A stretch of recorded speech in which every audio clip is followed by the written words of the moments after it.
Hi, I'm Kelly Conwisher. I'm excited you're here to Life Design with me. We are in week 4, and this week we're focusing on what is a habit. What is a habit? How do we cultivate great habits? How do we break bad habits? And what is the power of a habit? So let's start with just the definition. And I'm using a lot of the work here by Charles Duhigg in his famous book, The Power of Habit. I'll also be looking at James Clear's book, Atomic Habits, as we go along this week. So those are two great resources if you're interested in it. But Charles defines a habit as simply a choice. It's a behavior that over time becomes something that is routine in us. It becomes something that we don't have to think about anymore. So for example, he gives the example of learning how to drive. There was a time in which you had to learn how to drive. And when you were going to back out of the driveway, you had to pay attention to that. You really had to look in the rearview mirror, maybe look over your shoulder. You had to really pay attention. And now most of our driving behaviors are things that we don't even think about. We just do it.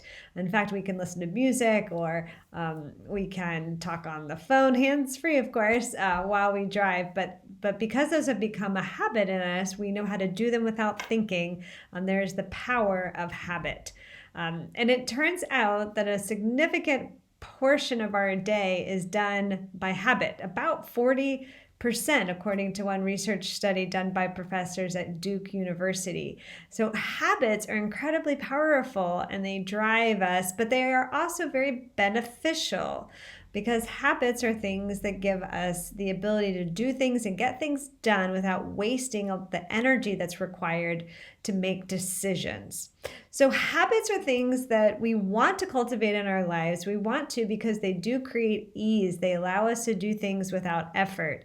So of course, the one we're working on is the Keystone Habit related to a weekly reflection of how we're doing on our life design and making the adjustments and the tweaks that we need to stay on course. And so today, I want to talk a little bit about the habit that you're forming with your 90-day goal specifically. So as some of you know by now, my 90-day goal for this little exercise is a daily dose of Greek and a daily dose of Hebrew. And it was hard. The first day I was looking at that Hebrew, I couldn't even remember most of the Hebrew alphabet, much less all of the tenses.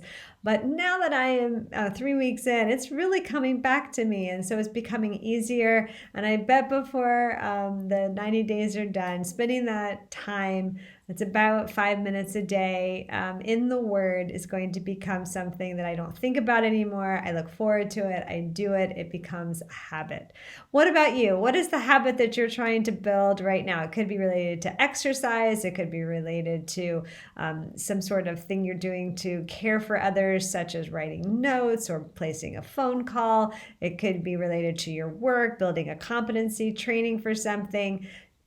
Think about this habit. Think about forming the habit in such a way that at the end of this 90 days, that habit will release energy to you. It will give you energy. It'll become something much like driving you won't have to think about anymore. So that is what we're going to be talking about. Tomorrow, we'll talk about the habit loop, which will give us some really interesting clues into how to form great habits. All right, get out there, make your life a habit. I'll see you tomorrow. I'm Kelly at futurechurch.co. Would love to hear from you.